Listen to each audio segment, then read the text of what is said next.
Procurement notices, funding and grants opportunities, lists of potential partners, insights into market trends, databases of development professionals, webinars, latest news, and much more.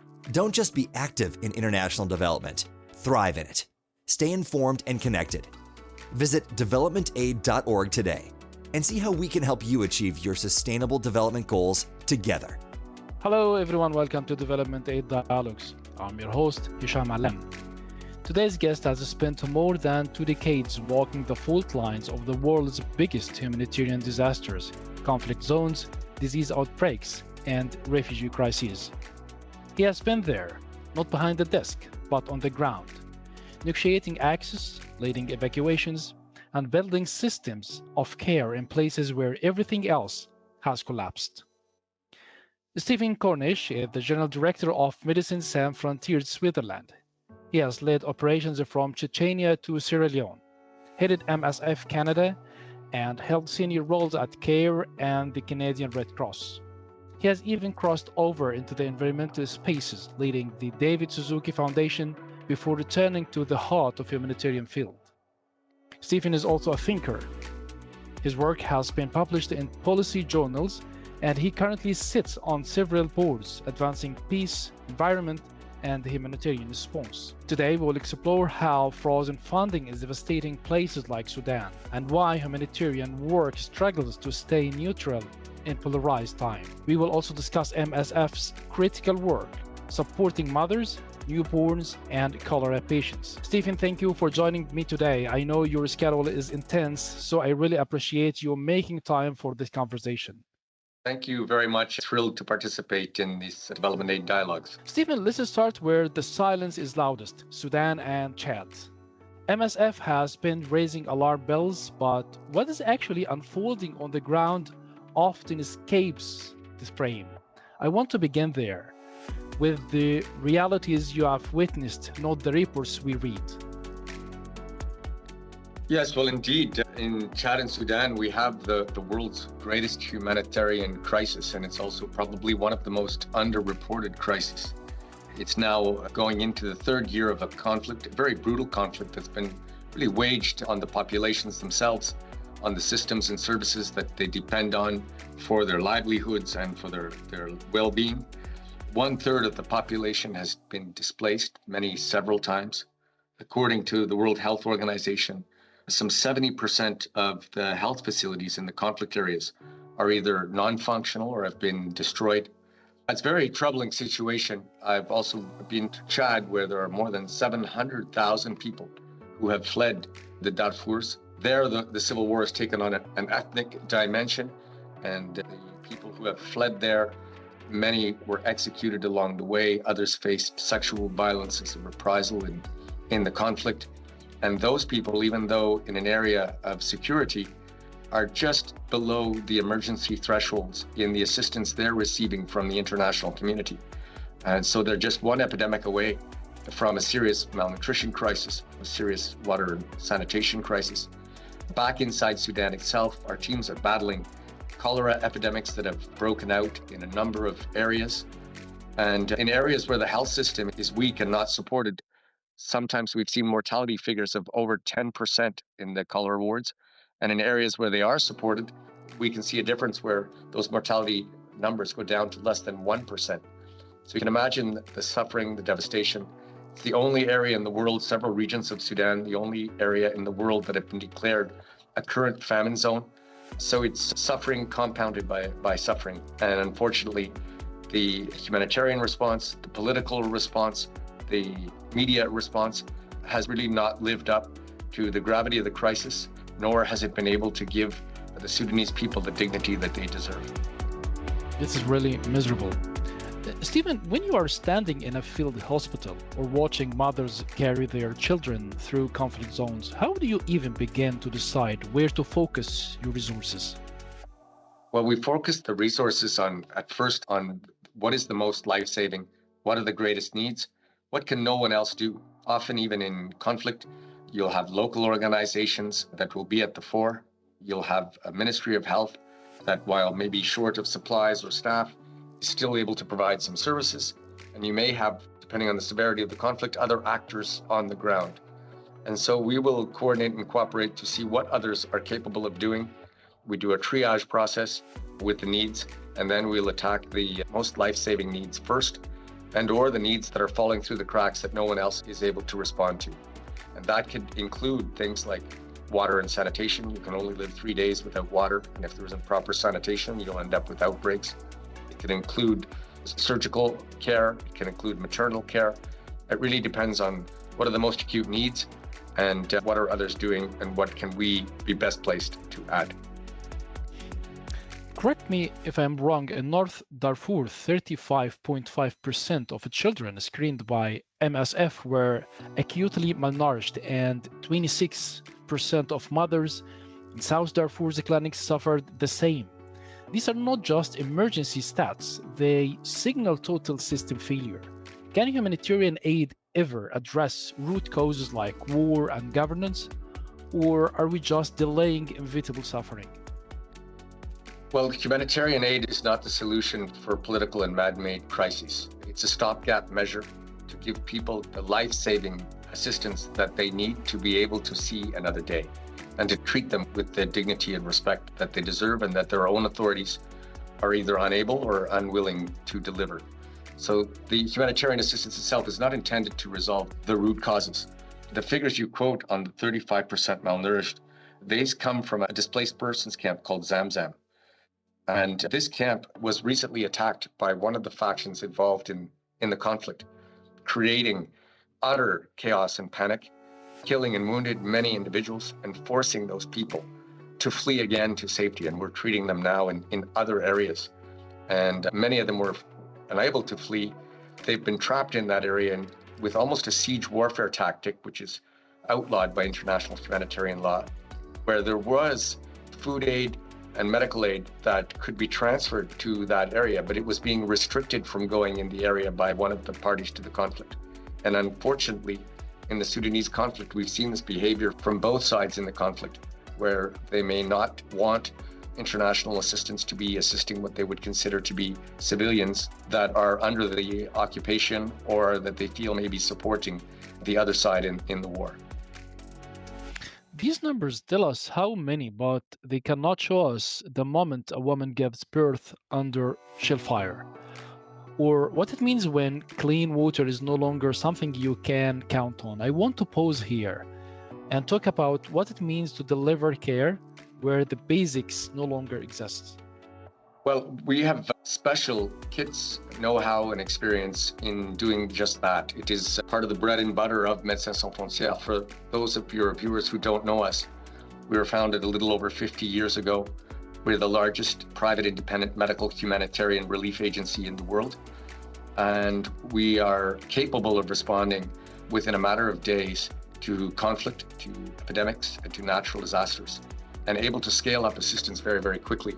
So we can mount in the middle of nowhere, we can mount a full field hospital several days and have a maternity, a surgical unit, an inpatient, an outpatient medical facility, as well as nutritional facilities, all running within several days. And so even in areas where it might be quite desperate in the surroundings, those who are able to access our treatment, which is always free, will be able to have a level of and a quality of care that is very equitable and of a very good standard. Where you don't have that, what we see is women giving birth in unsanitary conditions, maybe fleeing the health post and not wanting to stay on the wards overnight because of fear of insecurity or that the center itself might be attacked, taking then great risk for the newborn and for herself. We see a higher incidence of premature births generally in conflict, both due to undernutrition, due to the anxiety brought on by conflict itself. And so often you end up with a very large number of premature infants, and with much of the health system unable to bring the level of care that would be required. Sometimes you don't even have incubators or oxygen. And so you can end up with a rather high infant mortality and maternal mortality rate unless there is a humanitarian organization or other assistance that could come and buttress the Ministry of Health facilities in some of those most inhospitable areas. And is there any organization supporting this? For sure, you have the International Red Cross that will support activities like that. You have the World Health Organization. UNICEF will also support for nutrition and for vaccines for children and mothers. So that we do work in a coordinated, cooperative fashion. Unfortunately, right now, as we've seen the major cuts from USAID, but not only them, we've seen major cuts from many of the European governments to their overseas disaster assistance as well. And so we are living through a moment where there is a global rise in the number of conflicts, a number of pandemics. We have the highest level of displaced peoples that on record. And so you have record needs at a time when the humanitarian system itself is under shock, and when many governments that traditionally would support in these areas are now walking away from some of those commitments. So we are at really an inflection point, and it's very, very troubling. So I'm glad that you're doing this podcast, and we're doing other efforts also to speak to people, because what we know is people's generosity hasn't changed. We see millions of people around the world volunteering, donating to charities. Most of the countries where we work in, it's a local community themselves that are the frontline responders. You see that when you watch the news in places like Gaza, or even in a natural disaster in the United States. The first people that are generally there are community members helping community members. And that spirit of empathy and care, I think, is something that we share in our common humanity, and something worth defending. Exactly. So I'd like to focus at this point. I want to understand what happens next on the ground when the funding stops.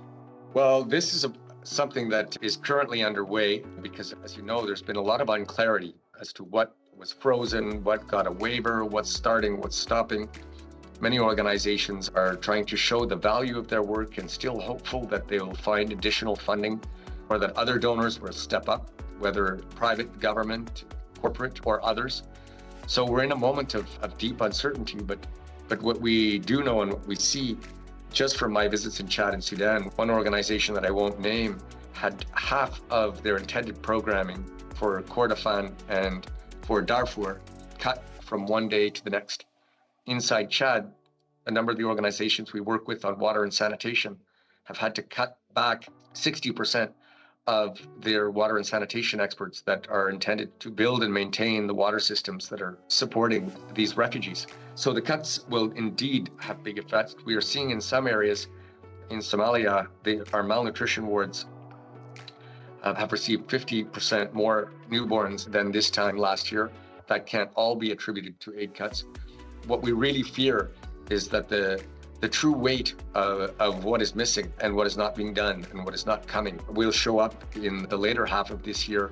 And by then, it'll be rainy season in many areas. The damage will have been done in many areas. If vaccination is stopped, if the food pipelines are not full, if stocks and supplies are not on the ground before rainy season, then in a few months, when these things are sorely needed, not only will they be absent, it would take months to be able to remediate that. And we fear that the most vulnerable people are those who will suffer the most. I'd like to reflect this on MSF. How does MSF balance addressing urgent needs while also advocating for long-term solutions when donors are pulling back? It's a very good question, and we end up having to do a global triage, the same way we do a triage as we spoke about before in the middle of a conflict or natural disaster, looking at how to respond to the most urgent or the most forgotten needs. We have to do the same thing at organization level in order to be able to have enough funds, human resources, and supplies ready to respond to new emergencies. So we review all of our programs, and if they fall below the emergency threshold, or if they've already met their programming objectives, then we try to make a handover to be able to hand them over either back to ministries of health where they're capable, to other organizations, or sometimes you have to make the very difficult decision of closing programs that still have a value, but maybe not as high as a life-saving value as they did before. We also have programs that we run for what we consider neglected populations, forgotten diseases. These are still emergencies for many people, whether people have tuberculosis or are suffering from non-transmissible diseases such as schistosomiasis. There are many areas where people fall through the cracks, and we run programs for them as well. But right now, what we're seeing, we're getting many calls from organizations asking us to step up. MSF nor the other organizations, no one can step up to all the needs. And unfortunately, we'll have to make some very hard choices on what we'll stop doing in order to be able to do the most life-saving care going forward. give me some examples of the hard decisions you may take. Well, some we've taken already. They're difficult, but not impossible. In some areas, when we have a refugee camp set up, if the refugee camp hospital has been set up under tents, after 3 or 4 years, you try to replace that with a solid structure, because otherwise you'll have to replace all the tents again. And it's not as good as a solid structure. Solid structure could cost millions of dollars. And so we might not build that hospital in order to save the extra money to be able to put to the needs that are not being met. But more difficult is we'll have to look at our programs that we run around the world and decide that some programs need to close. And that means some people will go without assistance so that others who are in more dire need will have assistance. And these decisions, unfortunately, are decisions that we have to make. It's an imperfect system. We try to do it based on medical ethics, emergency criteria, and our humanitarian values, but it is a very difficult choice to make. Speaking about emergencies, cholera, that thing that many think of as 19th century disease, is very much a 21st century crisis. How do you respond when clean water becomes a luxury and people are dying of something that should be preventable? Indeed, cholera is preventable and shouldn't be seen as much as we're seeing. We actually have seen spikes of cholera that we hadn't witnessed for many, many years. In some areas, that's like in Sudan, we can attribute a lot of that to the displacement of populations, the destruction of the water and sanitation systems, living in overcrowded areas. Those are things that, if you're going to have cholera, that could quickly lead to an epidemic. There's a number of things that we do, from epidemiological surveillance, see where the cases are coming from. When you know that, then you can deploy a team that can test the well water and test the system water, and then they can start chlorinating that water. We'll set up case detection. So in the areas where there are many cases, we'll make advanced screening points to be able to treat people with cholera very, very quickly and to refer them to central cholera treatment centers. The nice thing about cholera is you can go downhill and die of dehydration very, very quickly. You can also be almost brought from very close to your deathbed back to being in very good health in a matter of 3 to 4 days, just with proper water and sanitation and rehydration.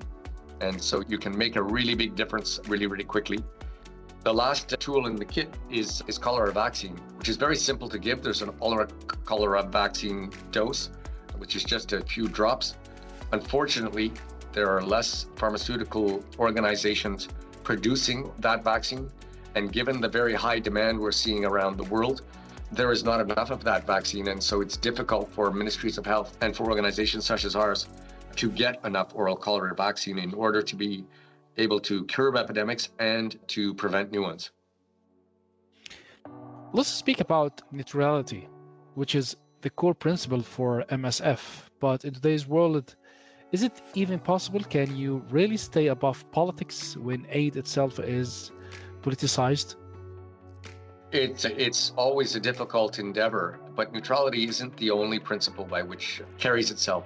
We carry ourselves first and foremost also on independence of action, meaning that we do that global triage and we decide on where we go and where the needs are greatest. We try to do so in an impartial manner, meaning that we will help according to need. And in a conflict, we will try to assist on both sides of the conflict to show to the parties to the conflict that our concern is for the people. We also treat anyone who is wounded in conflict, whether they were a soldier or a civilian, according to the rules of international humanitarian law. Once you are wounded, you also deserve and require that medical assistance. And then we try to remain, of course, neutral to the outcomes of a conflict, but we are not neutral in the face of suffering. And I think that's a very important distinction. If the parties to a conflict are not carrying themselves according to the principles of international humanitarian law, then we will speak out against that. And that's what we are seeing in a number of conflicts around the world right now, where you have attacks on civilians, on civilian infrastructure, which could be water and sanitation facilities, on ambulances, medical facilities, and personnel. This attack I spoke about on Zamzam displacement camp, all of these types of attacks are against the rules of international humanitarian law. And so when we witness such things, then we have two roles. One is to save lives, but the other is to speak out, to witness about what we're seeing. And that we do. And for those who follow our organization will have seen our voice carrying quite loudly on the attacks against international humanitarian law, if you like, in places like Ukraine, in Gaza, in Sudan. And you think after you speak out, there is positive feedback? Sometimes there is, and sometimes there isn't. Some parties to conflict and some governments don't want to hear the truth and don't want to be pointed out. So we have to also gauge how we use our voice and when we use our voice to make sure that it's going to, as much as possible, do more good than harm. You can't be certain on that. But then also there are times when the moral outrage is such that we believe we have a duty to speak out. And one of those moments I can remember myself, and you might recall, in the Syrian conflict, there were multiple small uses of chemical weapons, and the blame for that was being thrown around by all sides to each other.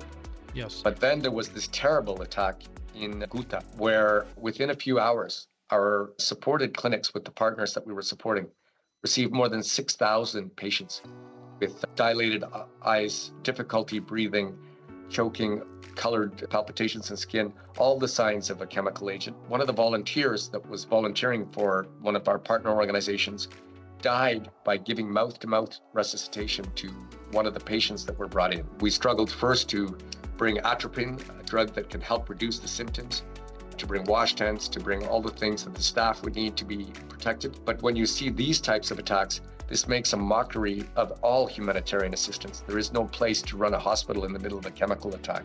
So we knew that we had to speak out in order to take away the doubt that this attack occurred. We didn't say who did it because we didn't know, but we did know what the consequences were. And so we spoke out very loudly. And that's something that you don't know what will happen after. Will we be attacked because we spoke out? Will it bring more risk? But we felt that it had to be said. The world had to know what occurred there, and it couldn't be left to the parties to the conflict to just trade blame or try to make false information to say that this didn't happen. Do you think that neutrality can survive in an era of social media-driven outrage? I don't know the effects that will have, and I don't know what people will believe, but I know that to be seen to take sides in a conflict is very difficult to remain accurate. I'll give you an example. During the war on terror several years ago, it was the US who was telling humanitarian organizations that you had to be for them or you were against them. And they wanted the international organizations to work with them hand in hand in Afghanistan for what they claimed to be very good reasons: to educate women, to bring prosperity, to reduce suffering. But they wanted to use that assistance also to buy goodwill for and support of the American and NATO forces. We refused to do that. We stayed independent from the US operations. We continued. And you were not punished? Sorry for interruption. Well, I'll get to that. We were threatened to be punished, but we will not at that time. And we kept negotiating with the Taliban, even though we were told that if talking to them or assisting in areas where they were present, we could be running afoul of US anti-terror legislation. So we took that risk. We denounced the calls by the US to do so. We kept ourselves independent, and we were able to stay in Afghanistan almost all the way through the conflict. And we're still there today in many areas. And many of the organizations who worked together with the Americans saw that they lost access, lost funding, and are no longer present. Now, can we continue to do that in this new age? Well, we'll see. The signals coming out of the US, the signals coming out of Russia, the signals coming out of Israel, in many places, it's very, very troubling, because as we've lost respect for the international humanitarian law and the way that we fight, they're also then losing the respect for humanitarians and for development organizations. And if the risk on the ground becomes so great that we become martyrs or we cannot carry out our work, in some areas we may be forced to close, and that would be a very sad outcome. Stephen, your work with Pathways to Peace in Afghanistan emphasized local leadership. MSF's team in Sudan is almost 90% Sudanese, which is a real model of localization. How can crises like Sudan's become opportunities to shift power to communities while still ensuring accountability? It's a very good question, and it's a difficult line, especially when we talk about power, because if we're talking about shifting power to the local community and a local organization, power comes with risk. And in conflict, those parties to the conflict are generally seeking to dominate on the power front. And so it's a fine line between having a voice, which you want, having local agency, having local organizations, people, authorities, specifying what type of assistance they want, how they want that assistance. And it's a fine line between cooperating and coordinating and helping them and transferring not only the power, because a full transfer of power also implies a transfer of the risk. And I believe that we should be taking that risk together to be in solidarity with people in conflict areas. And if you look at in Sudan recently, the community kitchens, community organizations, doctors' organizations, many of them were on the front line running soup kitchens and aid clinics. And when some of the international organizations in the UN couldn't get access, they shifted millions of dollars to those organizations. And for a time that worked, they were able to scale up. But once the parties to the conflict saw that, we saw on the government side, the Sudanese armed forces, they started interrogating many of these people, putting some in jail, threatening them. And many of their leaders ended up fleeing the country for fear. And in areas under the rapid support forces, many of those organizations had their warehouses looted, had staff attacked, and had to close. So it's a very fine line, especially when we put the power dimension into it. We fully believe that more local voices, more local actors need to be supported, but we're not fully sure that they should be allowed to then just carry that weight by themselves, because then we're transferring our solidarity, we're transferring our witnessing, and I believe we transfer also our risk. So are you seeing a new generation of local leaders, grassroots organizers, and medical professionals who are pushing the old humanitarian playbook to evolve? Absolutely, and I think that's a great thing. I think when innovation and young energy and new ideas arrive, then those should be supported. And a great example there comes out of the Syrian conflict. We saw a number of Syrian organizations, began many of them with Syrian expats from around the world, diaspora members who raised funds and started bringing assistance. Much of that assistance was delivered on one side, but was effective, was long-standing, could reach places and do things in a way that is a little bit counter to the examples I gave you before. They were willing to take the risk. If you're willing to take the risk and you can leave, it's different than taking all the risk yourself and you can't leave. But when people have agency and they understand the risk they're taking, it's certainly not up to us to be paternalistic and tell them what they can and can't do in front of risk. But one of those organizations, the Syrian Medical Association, SAMS, went on to become a fully independent non-governmental organization, is now running programs in Afghanistan and in Gaza and in other areas. And I think we have a lot to learn. Many of those organizations run their operations more with the volunteer spirit on a very low budget. They have much better local knowledge and understanding.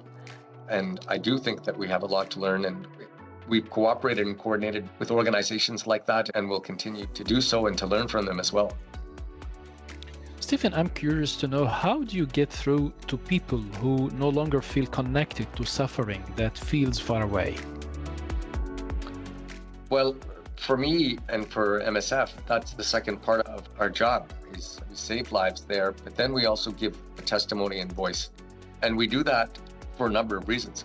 One I already discussed when we're calling out atrocities, but we also do it to show to our donors the good work that they're doing. We also do it to show the dignity of the local people and local organizations, the ministries of health. They are the backbone of our work. You pointed out before that 9 of 10 of each MSFer is a national staff colleague member. They often take enormous risks. They often are subject to the suffering that's ongoing with the population in their own area. They can be displaced themselves. They can be under threat themselves. They could have lost their houses in a hurricane. And they're showing up every day, teaching us what it means to have humanity, what it means to care for the other, what it means to have purpose. And by spreading their message, by spreading those stories and telling those stories to media, to outlets like this, I believe we rekindle something in all of us. I think we have that empathy for the other. Where we start to lose it is when things get confused. Sometimes in conflict, we have trouble understanding what the conflict is all about. We're not sure if the people are taking sides or if it's somehow their fault. Whereas when it's a natural disaster or an epidemic, we sometimes can more see that happening to us and have full-fledged empathy. So I think it's up to us to tell those stories, to build that empathy, to make the connection between those who have the opportunity to give and those who are in a position where they're with open arms needing to receive. Is there a story or an image that, in your view, should have cut through the noise but didn't? Something that deserved more outrage than it got? Well, many things. One is not my personal story, but I think it's worth saying today.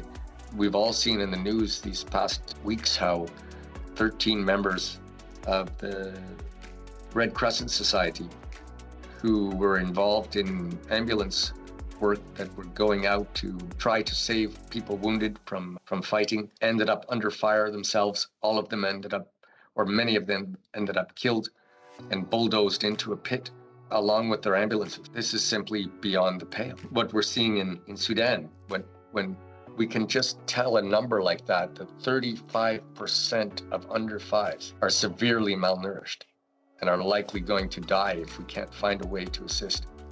If that doesn't bring moral outrage, I don't know what does. And it's interesting to me because only a couple of years ago, when there was the siege of Mariupol by the Russian forces in Ukraine, this brought on this sense of moral outrage around much of the world.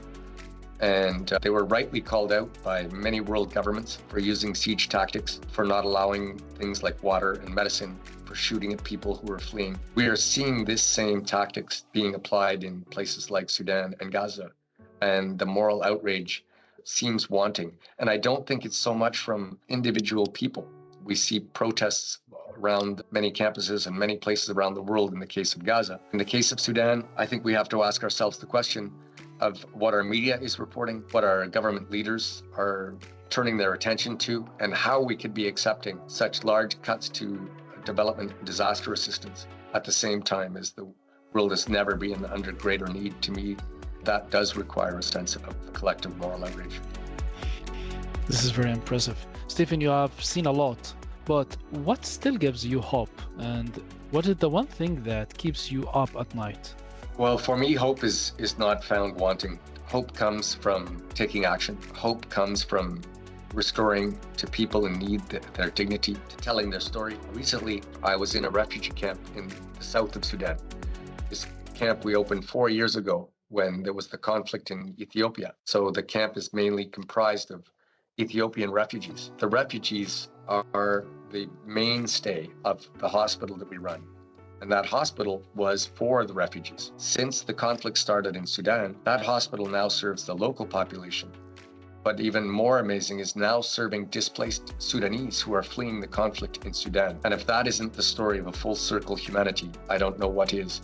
That people who have been forced to flee conflict, who are displaced and taken refuge in a second country, they don't know many cases where some of their family members are. They don't know if they can ever return. And they are now paying back that humanity by taking care of their Sudanese hosts who are now fleeing conflict. To me, that is the very essence of the humanitarian gesture. And it's one that our organization, and we have 7 million people around the world who send us a check every month, sometimes for $5, $10. But when you add up the gifts and the care of 7 million people, it goes a long, long way. Stephen, thank you, not just for your time today, but for choosing the hard path, for being there in the silence after the bombs, in the tent where a mother awaits to give birth, and the places most of the world scrolls past. You and your teams remind us that solidarity is not a slogan, it's a daily act, a choice to show up even when it is inconvenient, even when no one is watching. To everyone listening, if this conversation stirs something in you, let it be a reason to reflect, to talk about what is happening, to push the stories that rarely make headlines back into the light. I'm Hisham Alem signing off, and this was DevelopmentAid Dialogue. Until next time, stay curious, stay compassionate, and above all, stay human. Goodbye. Free audio post-production by alphonic.com.